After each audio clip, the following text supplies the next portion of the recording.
Hey everybody, welcome back. Brandon Steckler, Tech Editor, Motor Age Magazine, and I'm here with my new good buddy Erik Screeden. Erik and I have been working together behind the scenes, hand in hand with Endeavor Business Media, of course, the parent company to Motor Age Magazine and many of our other brands. Erik is my technical and multimedia content director. That's right, I got a boss. I can't just do whatever I want. Erik helps keep me in line and helps me organize some thoughts so we can bring you the content in an efficient and deliverable manner. Things that all you techs can use in the work bay every single day to boost efficiency and help keep your sanity. I'm really excited to introduce Erik because Erik has been working on a few of his own projects and he's going to be contributing to our multimedia content out there on the internet. Erik, welcome aboard, my friend. Great to have you here. Oh, it's great to be here, man. I really appreciate it. It's been a great couple of months working with you behind the scenes, and I'm really excited to get started on some of the content that the fun stuff that I get to do. Right, other than just attending meetings and doing schedules. So I'm really looking forward to it.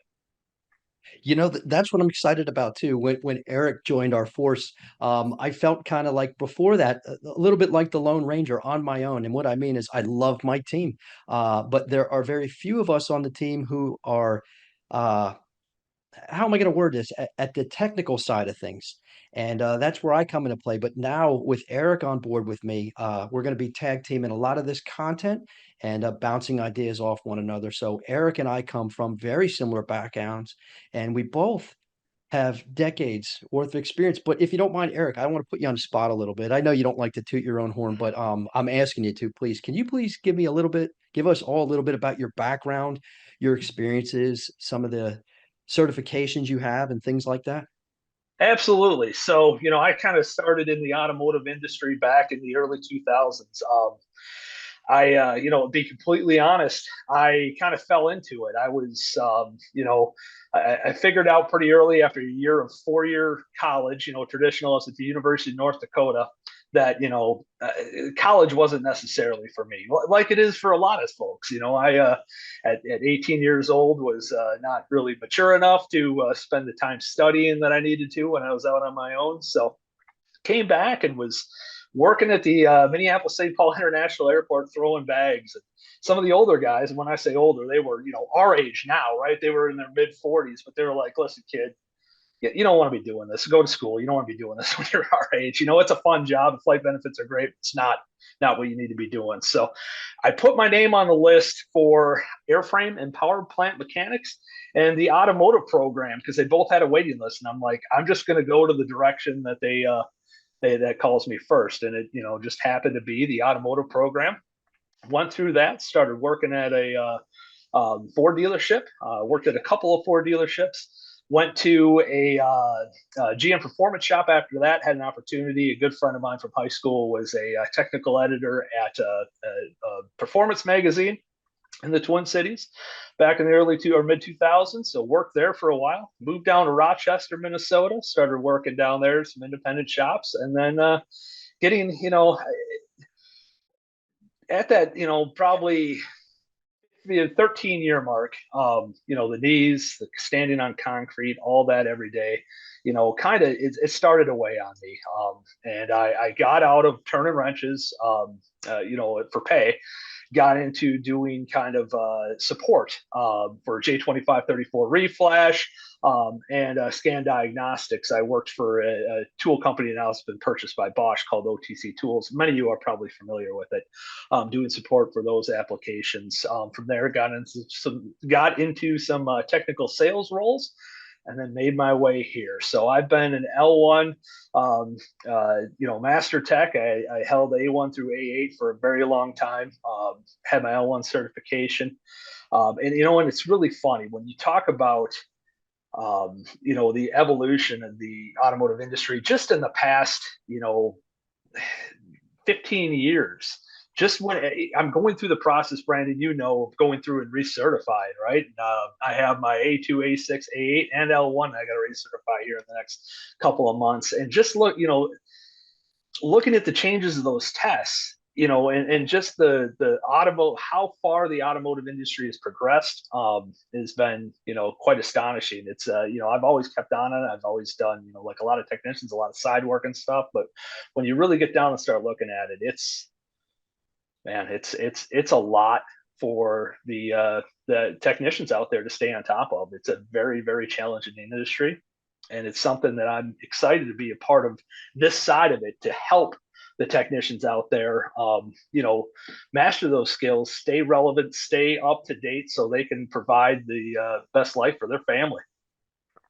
That's exactly my same mission statement as well. And of course, Pete Meyer before me. That's one of the reasons he took me under his wing, because we both shared that same passion for helping others achieve what we did. Um, However, what took me 25 years to get to, I'm confident that you and I both together can help people, young adults right out of school, do what we do in 5 years or less. I'm really confident of that, and that to this day, that's still one of my primary goals. My mission statement is I want to help people progress at a much faster rate than I did. But I'm super excited you're aboard with us, our new regime, and you and I, we are going to accomplish some great things. And Erik is coming in, and he's here to not only help pave the way for me and keep me on a leash, but also create some of his own video content. And he and I collaborate a lot, almost daily, on ideas for the future and what it is we plan to do. Beginning first, of course, with 2025. We're in our last quarter, 24, and we have some exciting things coming for 2025. And with my contributions and Scott Brown's contributions to our multimedia content, I love, Erik, where you're coming in. It kind of complements what both Scott and I do uh, on the Yeah, content development side of things. So you've got four series of videos um, planned for 2025, around the wheel, in the driver's seat, off the shelf, and an automotive minute. Can you tell me about them? Can you tell us absolutely. about them, please?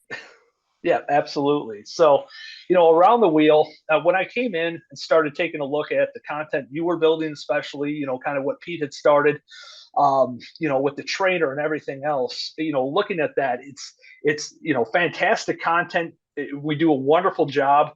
Um, but, and especially with your strong engine performance, scan diagnostic background, kind of looking at that, I found some areas that, we're going to get into some of that stuff, but there's other, uh, differential, drivetrain noise analysis, and looking at, even like manual transmission operation, taking a look at simple things like, brakes. Not necessarily, when I say simple things like brakes, there's a lot that goes into them. As looking at, um, coefficient of friction, the friction formulation themselves, deciphering edge codes, making sure you're putting the correct pad application for that vehicle. So there's a lot. What I'm trying to get at, and I don't mean to ramble, is trying, to Mhm. fit in other areas, right? A lot of undercar, a lot of transmission, even, diagnostic alignment angles, things of that nature, to really look at, the rest of the car as a whole, and get everybody, as much information as we can to help them be successful. So I that's love kind of, that. yeah, that's kind of, been, around the wheel. It's kind of, I think of it as kind of a compliment to the trainer, right? And then, in the driver's seat, I enjoy this back and forth, right? I mentioned before, I have that sales background. I like to chat with people. I consider myself a people person.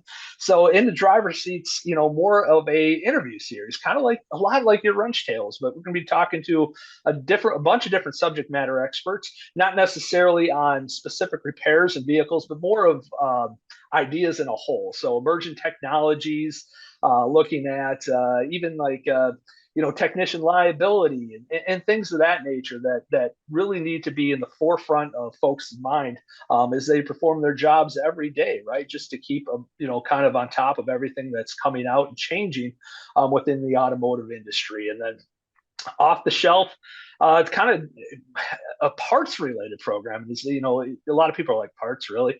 But it's, there's so many intricacies out there with, different misunderstood components, new components that are coming out. Really people don't understand kind of the differences between, even how to, one of my first ones I'm going to be doing is how to properly size a U-joint. A lot of people, a lot of the guides that are out there and everything are not necessarily very straightforward. You end up wasting a lot of time as a technician ordering two or three components to see if they're correct. So just looking at some tricks and differences in some of the automotive parts offerings out there. And then lastly, the automotive minute, that's going to be, kind of more of the short form content, stuff that's easily able to be digested, thinking like Instagram reels, really, kind of going through it again, really heavily focused on emerging technology, vehicle to vehicle, vehicle to infrastructure, vehicle to everything communication. Again, quick hitting, using KPI and SAI, diagnostic alignment angles, what I talked to earlier to, figure out if you have, a bent component or something on the front end. These are just ideas that I put out there that I can do, quick hitting content for, folks to be able to really kind of see, digest, and move on with. I love that. And in the end, what it boils down to, you truly are doing exactly what Pete Meyer, myself, and Scott Brown set out to do, and is just give back and help the men and women of our industry move forward in a positive direction with efficiency, but of course, above all, confidence. And when you have that confidence and efficiency, that's when the success and the money comes into play. That's exactly right. We got Apex coming up, Apex and SEMA in the next what, 2 weeks from now, right? That is correct. Yep, we're out there 2 weeks from today. We're going to be out there. So I'm looking forward to that. It's always such a great time. It's a lot of work in Vegas, lots of walking around, but we're in our element, right, my friend? We get to see all the absolutely. the folks in our industry that we never get to see face to face. It's one of the places we do. So I'm super excited about that. With that, please stop by our booth uh, at the Apex and SEMA show and come shake hands, come say hi. Let us walk you around and show you around and introduce you to the rest of the team while you're out there. But so where can we find your content, Erik? So I'm going to be posting up. We're going to be putting it on the Motor Age YouTube channel, and also if you the Motor Age Instagram channel, or Instagram site, I should say. You'll see it on Reels, you'll see it on YouTube Shorts, and you'll see it on YouTube long form. So it's going to be kind of in the same places. We'll be going through and kind of just making sure that it's readily available for you folks to see. Beautiful. Erik, thank you so much for taking the time, my friend. I know how busy you are. They got you running around like a chicken without a head, just like me. That's right. No, I really appreciate you taking the opportunity and letting me come on here and kind of say hi to everybody out there. And I really look forward to getting to be in front of the camera again, doing the fun stuff, not just the background work. So really looking forward to it. Awesome. Well, thanks again, everybody. Again, my good buddy and my supervisor, technical and multimedia content director, Erik Screeden. Erik, thanks again. We look forward to seeing your content in 2025. Thank you, Brandon. I can't wait to do it. All right, brother. You take care. Take care, everybody. Have a good one. Take care.